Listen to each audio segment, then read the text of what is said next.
Viewers, আশা করি সবাই ভালো আছেন। চলে আসলাম নতুন আরো একটি TikTok trending video editing tutorial নিয়ে। আমরা কিন্তু সবাই দেখি এই ধরনের ফটো অ্যানিমেশন ভিডিওগুলো টিকটক ফর ইউতে রয়েছে। তো এই ভিডিওটা কিভাবে তৈরি করবেন ক্যাপকাট অ্যাপটির মাধ্যমে সেটা আজকের টিউটোরিয়ালে দেখাবো।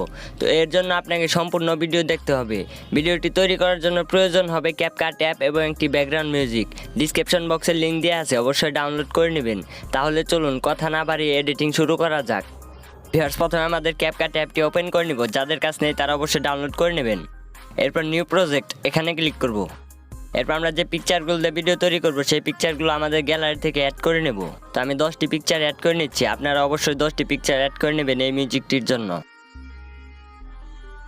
এরপর আমাদের ভিডিও রেশিওটা সিলেক্ট করে নিতে হবে। তো এর জন্য নিচে ডান দিকে চলে যাব, ফরম্যাট নামে একটি অপশন রয়েছে, এটাতে ক্লিক করব। এখান থেকে টিকটক রেশিওটা সিলেক্ট করে ব্যাক এসে পড়ব। এখন আমাদের পিকচারগুলো ফুল স্ক্রিন করতে হবে। তো এর জন্য আমরা পিকচার লেয়ারটাতে ক্লিক করব। পিকচারটা জুম করে ফুল স্ক্রিন করে দেব। এবার এরপরে পিকচারটাতে চলে যাব, এটাও জুম করে ফুল স্ক্রিন করে দেব। তো এভাবে করে সবগুলো পিকচার জুম করে ফুল স্ক্রিন করে নিতে হবে। আপনারা অবশ্যই ফুল স্ক্রিন করে নেবেন। এখন আমাদের ব্যাকগ্রাউন্ড মিউজিকটি অ্যাড করতে হবে। তো এর জন্য নিচে অডিও নামে একটি অপশন রয়েছে, এটাতে ক্লিক করব। এক্সট্রাক্টেড এটাতে ক্লিক করে আমাদের ফাইল থেকে আমাদের ব্যাকগ্রাউন্ড মিউজিকটি অ্যাড করে নেব। ভিউয়ার্স, আমাদের মিউজিকের সাথে বিট অ্যাড করতে হবে। তো আমরা মিউজিক লেয়ারটাতে ক্লিক করব। নিচে ম্যাচ কাট নামে একটি অপশন রয়েছে, এটাতে ক্লিক করব। অটো গ্রেনেড এই সুইচটা অন করে দেব। আমাদের বিটগুলো অটো অ্যাড হয়ে গেছে। তো এখান থেকে আমরা 3টি বিট ডিলিট করে দেবো। আমার এই মিউজিকটির জন্য আমি 3টি বিট ডিলিট করছি। আপনাদের যদি অন্য কোনো মিউজিক হয়ে থাকে তাহলে অবশ্যই মিলিয়ে ডিলিট করবেন। এখন আমাদের পিকচারগুলো আমাদের মিউজিকের সাথে অ্যাডজাস্ট করতে হবে। তো এর জন্য আমরা লেয়ারটাকে একটু ঝুম করে নেব। এরপর আমাদের প্রথম যে পিকচারটি রয়েছে এটাতে ক্লিক করব। এটাকে সিলেক্ট করে নিয়ে আমাদের যে প্রথম একটি ডট রয়েছে তার উপর রেখে দেব। এবার এরপরে পিকচারটাতে চলে যাব। পরে পিকচারটা সিলেক্ট করে নিয়ে এরপরে যে ডটটি রয়েছে তার উপর রেখে দেব। একটি ডট থেকে আরেকটি ডট, এতটুকু সময় ডিউরেশন হবে একটি পিকচারের। এভাবে করে আমরা সবগুলো পিকচার অ্যাডজাস্ট করে নেব।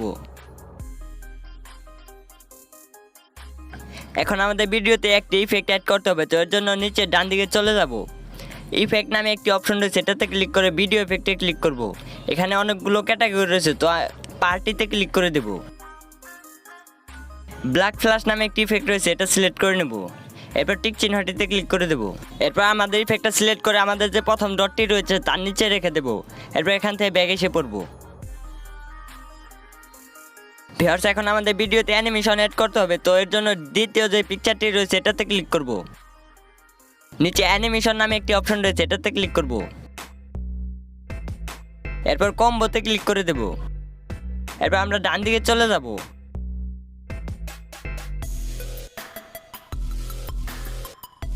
বিস-1-2 নামে একটি অ্যানিমেশন রয়েছে, এটা সিলেক্ট করে নেব। এবার পরে পিকচারটাতে বিস-1-2 অ্যানিমেশনটা সিলেক্ট করে দেব। তো এভাবে করে 4টি পিকচারে বিস-1-2 অ্যানিমেশনটা অ্যাড করে নেব। ওকে, তো এরপরে যে পিকচারগুলো রয়েছে সবগুলোতে প্রথমে একটা অ্যানিমেশন রয়েছে, স্লাইড অ্যান্ড ওয়াব অ্যানিমেশনটা অ্যাড করে নেব। তো এরপর বাকি যে পিকচারগুলো থাকবে সবগুলো পিকচারে স্লাইড অ্যান্ড ওয়াব অ্যানিমেশনটা অ্যাড করে নেব। আমাদের ভিডিওটা এডিটিং করা হয়ে গেছে, দেখা যাক কেমন হয়েছে।